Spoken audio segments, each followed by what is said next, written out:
Northern Michigan's news leader. This is 9 and 10 News at 6. Flash flooding first at 6. Take a look at what heavy rains did in Grand Traverse County in just the last few hours. It turned roads into rivers in some places. Check out what it did at the Grand Traverse Commons. They are cleaning up the mess tonight. At one point, floodwaters even trapped some drivers in their cars. While the flash flood warning is over, an area-wide flood warning is now in effect for Grand Traverse County. And all that rain caused sewage to leak into the Boardman River. The health department issued a no-body contact advisory with waters in these areas until further notice. Michigan's Department of Environment, Great Lakes and Energy has been contacted. They are working to fix the issue with local officials. With so much happening, we are bringing you team coverage on the floods tonight. Chloe Keipel is live at the Boardman River with Madison Schlegel live at the Grand Traverse Commons, where not that long ago, much of it was underwater. But first, a look at skies. Here's Chief Meteorologist Tom O'Hare with our top story at 6. Tom? Oh, thank you, Kevin. And of course, it took one big storm hit the area and producing so much rainfall. That's the estimated rainfall roughly along US 31 up through Traverse City. Right there, 2.5, maybe 3 inches of heavy rain.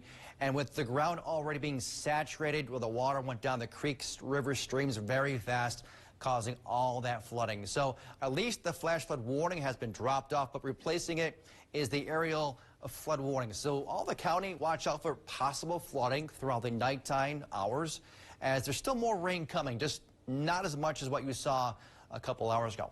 That goes until 4:15. What's happening right now? Well, you have a small cell right here just to your south of Traverse City. The bigger stuff just to the east out towards Kalkaska, where they're getting torrential rainfall right now. These are rather big storms, heavy rainfall, all that moving off to the northeast. So potential for some minor flooding in those eastern spots. But the key thing is, here comes more rain for the nighttime hours, maybe another inch in spots, but overall it's not as heavy as what fell earlier. And behind it, there is drier air, comfortable air, and that will certainly work its way in here for later on tomorrow and for the weekend, something we'll talk about in a few minutes.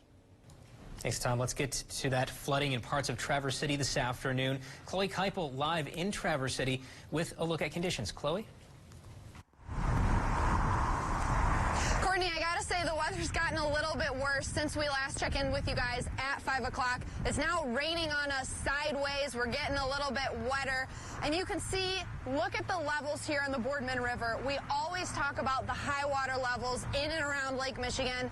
This is example A right here. Check out just how high it is. That's actually a little sidewalk that's supposed to be significantly higher so you can walk above the river. That's totally flooded over. This entire parking lot here, it's supposed to be a boat launch. It's not really a boat launch anymore, more like a river. And you're not going to want to be launching your boat. You're not going to be launching your kayak, swimming. We just got word from the Grand Traverse County Health Department that there was a sewage leak near this river that's led into the water. And of course, we know this river empties out into Grand Traverse Bay, so certain beaches are affected there. Now, conditions are getting a little bit better in some areas. At 5 o'clock, we told you about 14th and Division Street, which was flooded over. Cars were practically swimming through. It was more like a lake rather than a road. Some of the storm drains are starting to collect that water now, and so some of the roadways are a little better. But you want to be sure, if you're driving through an area with a flooded street, to be very careful. You don't always know what's underneath the surface of the water. There could be sharp objects. The road could even be eroded away, as we've seen in some areas throughout the state. Again, we're here back on the Boardman River in downtown Traverse City. This river not considered safe to do any kinds of activities because of a sewage spill. Because of the flooding, there was a sewage pump that actually overflowed, and now we're seeing it in this river. So do not come here. Clinch Park, Sunset Park Beach, Bryant Park Beach, and the Traverse City Senior Center Beach are all considered no-goes. Live in Traverse City, we'll bring you more coverage throughout the night of this ongoing issue, and stick with 9 and 10 News. For now, I'm Chloe Keipel reporting for 9 and 10 News. Thank you, Chloe. And they are trying to get flooding under control at the Grand Traverse Commons tonight. 9 and 10's Madison Schlegel is there now, where flash floods have sent the bottom level of buildings underwater. Madison? Here at the Grand Traverse Commons, take a look at the amount of water still standing inside of the Commons. As you can see behind me, there are people that are just trying to mop up the mess that has been left behind. Just hours ago, this building was under 8 feet of flooded water. And now you can see that water is finally starting to make its way out of the building. Crews said that they have had 8 pumps throughout the building working to help that water level go down. And this is video from earlier today when the water was much higher than it is right now. And since we've been here, we've already watched a lot of that water go down. Crews have already started to make the decision to turn off some pumps. And later tonight, we will be talking to some people who have been affected by this flooding. So you could check us out tonight on 9 and 10 News at 10 and 11 for those updates. Live in Traverse City, Madison Schlegel, 9 and 10 News. But before even COVID-19 hit Michigan, our general fund was stretched thin. It will take all of us from both sides of the aisle working together to make sure that we can protect Michigan families and Michigan businesses as we try to move forward. The governor says Michigan cannot beat coronavirus alone. She says cooperation and federal help are essential. Once again, Governor Whitmer spoke today, updating the state on the coronavirus crisis response. It comes as the state reports 406 new cases and 38 more deaths. It brings the total to 56,014 cases statewide. Right now, the death toll stands at 5,372. More than 33,000 people in the state have recovered from COVID-19 as of last Friday. Governor Whitmer gave another update on the response this afternoon in Lansing. She spent most of the time talking about the state budget and the expected $6.2 billion loss in state revenue. 9 and 10's David Leiden joins us live from the Capitol to break down the governor's message. David? Kevin, today we learned the state has spent hundreds of millions of dollars in its response to the coronavirus. We also learned it has paid out billions in unemployment benefits. The state budget director says Michigan has not faced a financial challenge like this since the Great Recession. Neither the virus nor the economic distress stops at state line or party line. Michigan will face a budget challenge in the coming months. The governor reiterated today she wants to avoid cuts if possible, especially in areas like education. We know that if we have to sustain cuts because the federal government doesn't help us, that they are going to hit, critical things that maybe are even more important in a pandemic, like public safety, public health. Both the governor and the state budget director said Michigan will need financial help to fill holes in the state budget. Right now, the language in the CARES Act does not allow states the ability to use federal funding for existing items in the budget, even if they've been affected by lost revenue due to COVID-19. Congress needs to come together soon so that Michigan and every state across our country can account for the COVID impact to our existing budgets. The governor also addressed recently surfaced emails showing her office gave the go-ahead to a now canceled contract for a Michigan company to do contact tracing. That company has ties to the Democratic Party. When I found out about the contract, I told them to cancel it, and I found out about it after it had been entered into by the department. The governor added some of her top funding priorities include public education, public safety, and vaccine development. But again, she needs help from the federal government to make sure funding cuts don't happen in those areas. Reporting live from the Capitol, David Leiden, 9 and 10 News. David, thank you. The Grand Traverse Mall is the first mall in the state to reopen. It welcomed customers back today, but not every store inside is open. 9 and 10's Chloe Keipel was there for the mall's opening day. The Grand Traverse Mall has been steady all day since it opened at 11 a.m. You can see there's been a line here in the food court all day, and the people eating are all spaced at tables 6 feet apart. And there's someone coming around to clean them between every customer. The mall says they're on a rigorous, frequent cleaning schedule, and they've also shut all the play areas to reduce the amount of common touch points. Every customer and worker is wearing masks to keep people safe. We've really been appreciative of just the support from the town. City Mac is happy to see their customers once again. It's also nice to get the people walking past the store, get the foot traffic again. We had a full appointment schedule for today, only 1 or 2 cancellations, so we've definitely been keeping foot traffic and people in the store. At US 131 Smoke Shop, this family business says it was hard to have to be shut out for 2 months. Opening today was a no-brainer. We were eager to get open, so it was like, well, not even, I think, we didn't even think about not opening. We were just like, we're going to open. We have to open. We're paying rent, and not making any money. Mother-daughter duo Becky and Katie say their first day was already off to a good start. I wasn't expecting that many people, honestly, right away, so that was kind of exciting too. We're super excited to have people come and, you know, just open that up. In Traverse City, Chloe Keipel, 9 and 10 News. A survey found almost half of downtown Charlevoix businesses are at risk of closing in the foreseeable future. Downtown Charlevoix has put together a special grant fund to help businesses struggling because of coronavirus. The Downtown Development Authority is raising money. Struggling businesses will be able to apply for help. The more money they raise, the more businesses they can help. They conducted a survey of downtown businesses where 43% of those surveyed said they are at risk of closing in the next 5 months because of COVID-19. That stat is definitely what kind of catapulted us into, okay, we need to do something, and we need to do it now. It became clear that we needed to do something locally that we could control ourselves. The fund will try to fill the gap between any state and federal business funding. We've posted a link to donate on 9and10news.com. A group is suing over the Edenville Dam failure in Midland County. In the lawsuit, they say officials, local governments, and even the state's attorney general are on the hook for the catastrophic floods. Last week, the dam failed after days of rain, causing flooding in several central Michigan counties, mainly Midland and Gladwin counties. One lawsuit is against Michigan Attorney General Dana Nessel, state agencies, and the dam's owner, Boyce Hydro. It alleges they intentionally increased water to dangerous level 2 weeks before the flood to try and protect freshwater mussels and boating activity on Wixom Lake. The lawsuit claims they did this without an independent study or safety evaluations. Another lawsuit is against Midland and Gladwin counties, the Four Lakes Task Force, and the Four Lakes Operations Company. This would be for the creation and maintenance of the lakes and dams. The lawsuits represent those impacted by flooding and orders the construction of a new dam. A national disaster relief organization is helping the National Guard and local agencies in the aftermath of the Midland County floods.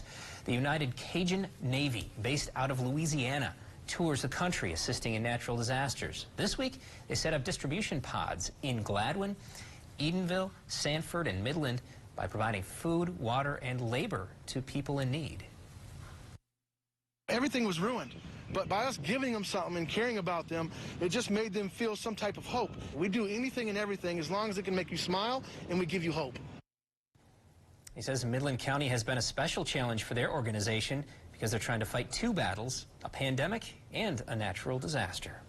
Floods swept through downtown Sanford, destroying homes and businesses last week. And with the water went livelihoods, homes, and priceless memories. New at 6, 9 and 10's Christine Canerva introduces us to one of hundreds of homeowners who lost just about everything they had. Didn't think it would be anything like what it did, and so I just left with the clothes on my back.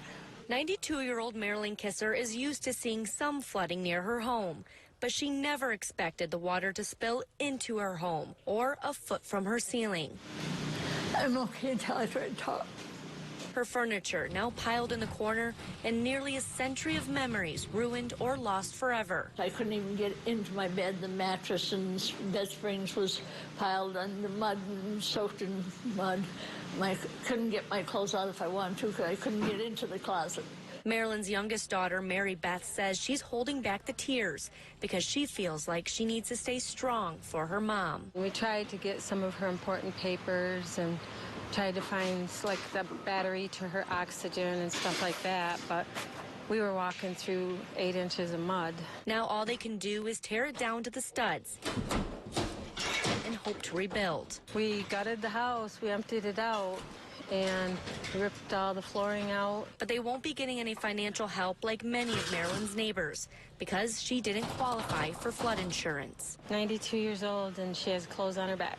It'll never be like it was. Her house is gone, but it's going to be a while too.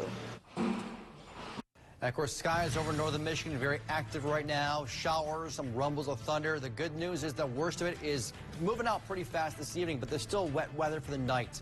All the details next. The Pitch Bidders having some fun on what would have been their home opener. I'm Matthew Doyle in Traverse City. We'll have more on their virtual opening day coming up in sports. Warmer weather means more time spent outdoors doing activities like fishing. Coming up in the Hook and Hunting Report, tips to help you catch smallmouth bass.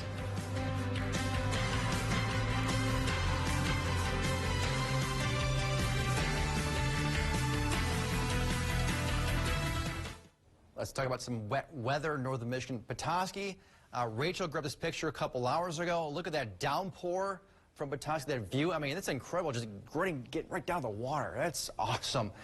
Other pictures out there, I'm sure they're awesome until please send them in of the flooding, of the heavy rainfall, of the thunderstorms. And here in Traverse City, downtown, getting a little wet again, but nothing like you saw around 1, 2 o'clock this afternoon, where roughly 1 to 2 inches of rain came on down. That issued the flash flood warning. And of course, right now, the area of flood warning across this entire county, as additional flooding possible still going on in spots, but for many, the water levels have receded, and that's some good news. Now, out to the east, there are still some heavier showers out by Mansalona, going eastbound out northwest of Grayling, heading out by Gaylord area and out by Lewiston. Potential very heavy rain. You have the lightning going on. Those in yellow, most recent within the last minute. Certainly not severe, but they have lots of rain, some gusty winds, and it's all kind of sliding its way northeast for now. And the good news is back here, you do find lots of rain, but no real storms. Just the rain showers heading to the east and beginning to weaken just a little bit. So potential rain out there in spots, maybe an inch or so up by Drummond Island, but it might be a little overdone. We'll have to watch that. But Traverse City, less than an inch. That's some good news, and certainly dropping that rainfall the rest of tonight. Here is 10 o'clock. There are the showers, the lingering storm in a northeastern lower, and that breaks down later on. And by tomorrow morning, it's still cloudy, it's still muggy, but cooler, and you're beginning to clear out the skies around parts of the UP. That continues throughout the day, and with enough heating of the atmosphere, you could see another spotty rain shower developing right there, sliding across the area during the early evening hours. Don't worry, it's not going to be much, but potential for a little wet weather's out there for later on Friday afternoon. As for Saturday here, maybe a sprinkle, but for many, just that mixture of clouds and sunshine, and notably cooler temperatures. The humidity will be gone by the weekend, and the highs basically 50s and 60s. Right now, you're holding in the 70s and 60s for most of northern Michigan. Tonight, looking at the rain showers, they're making their way through. By morning, you're going to find low temperatures generally in the 50s, maybe a couple 40s here and there. And the warmest temperatures up by Gladwin and Mount Pleasant down to about 60 degrees. Now, tomorrow morning, you have some clouds that'll give way to sunshine. Now, I can't rule out the late day sprinkle, but for many, it's cooler, a bit more comfortable as the moisture moves out during the day. And those highs, like I mentioned earlier, 60s to about 70 degrees. There's your 3-day. So we're drying the skies out and really cooling them down for the weekend. 50s and 60s on Saturday. On Sunday morning, potential for a bit of frost out there. Now, highs warm up to the 60s, maybe a touch of frost in spots into early Monday. But don't worry, afterwards, looking pretty good. Warming temperatures, both daytime and nighttime. Sports competitions are paused, but that didn't stop a local university from finding a new head coach. Still ahead, we introduce you to Ferris State's new women's basketball coach. New at 6, an Alpena man is out on bond after being charged with having child porn. Around 5 yesterday afternoon, the Alpena County Sheriff's Office says they arrested Bradley Avery at a home on Long Lake Road north of Alpena. He's now facing 5 charges, including having child porn and capturing or distributing images of an unclothed person. Avery has since posted bond and has been released. And police made an arrest after someone got into a bunch of cars across Grand Traverse County. The Sheriff's Office says 2 people were trying to get into a car at a local gas station. The car's owner saw the 2 and confronted them. One ran away, the other drove off. Deputies were able to catch up with one of the suspects. He was arrested on gun charges. The Leelanau County Sheriff's Office says that they have also been dealing with someone getting into cars and believe the situations could be connected. 2 women are charged with stealing $130 grand from their elderly mother. State police began investigating in February. They say the money was being withdrawn, transferred, and then used from several accounts in the name of a 79-year-old Grayling woman. They say about $130,000 was used by the woman's daughters. Police arrested the pair last Friday for embezzlement of a vulnerable adult. They are now out on bond. Smallmouth bass season started last week in Michigan. Next in the Hook and Hunting Report, helpful tips to catch them.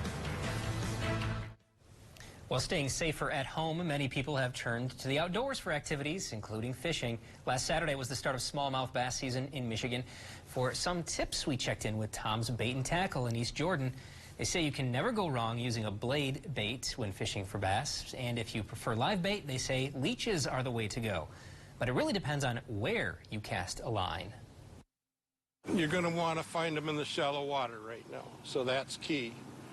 You can actually visually see them if you got a good pair of glasses. You're going to find the bass right now in anywhere from 5 to 10 feet of water. Each lake is a little different, so Tom suggests you contact your local bait shop for their best tips. We want to stay connected with the community, obviously, and our front office has done a really nice job with that. Next in sports, the Pittsspitters hold a virtual opening day with a drive-through ballpark lunch. The Traverse City Pittsspitters should have played their first home game today, ready to honor the 2019 championship team, but instead, they held a drive-through ballpark lunch for their virtual opening day. I think the community would have responded very well to actually having baseball this year, especially coming off the championship year. But yeah, we're trying to make lemonade. Hot dogs, chips, drinks, plus manager Josh Rebank back in Traverse City. It had the feel of opening day at Turtle Creek Stadium. We're going to have some fun. We're doing a drive-through lunch. People can come get a proper stadium hot dog and some mustard and chips. It's exciting. Obviously, we wish we could be inside the stadium and have things look a little bit different this year. But right now, we want to stay connected with the community, obviously, and our front office has done a really nice job with that. It was not only a fun day, but for a good cause as well. It's these frontline workers. It's the people at Munson and Meyer that really are doing the work to keep us moving, keep this society going. And so we just wanted to do something also to help those folks, give them some recognition. And so we're going to put together a couple hundred lunches, take them down. Next week we'll have a little party. As for the actual start to their season, that is still to be determined. Teams can start playing baseball in Bismarck, North Dakota next month. We hope that's the best way of putting it. We're optimistic that we're still going to be able to get some semblance of a season, and even that's starting the first part of July or mid-July and going to the end of August maybe. It's exciting to know that people are starting to play. It raises your optimism even more, and we don't know when our start date will be yet, but I think there's optimism that it will take place. And be sure to stick with 9 and 10 News. We will keep you updated on when the actual opening day will take place at Turtle Creek Stadium. Ferris State women's basketball team has found its Nets head coach. The Bulldogs hired former assistant coach Kurt Westendorp to take over the program. Westendorp was an assistant for Ferris for 2 years, starting in 2010. He returns to the Bulldogs after coaching at William Jessup for the last 4 seasons in the NAIA. He will be Ferris State's 8th head coach in 46 years. Of course, your forecast is wet tonight, but drying up tomorrow and cooling down your temperatures. Next big thing coming is potential for frost Sunday morning and perhaps even spots Monday morning. All right, thank you, Tom. Thank you so much for joining us. The CBS Evening News is next. Have a great night.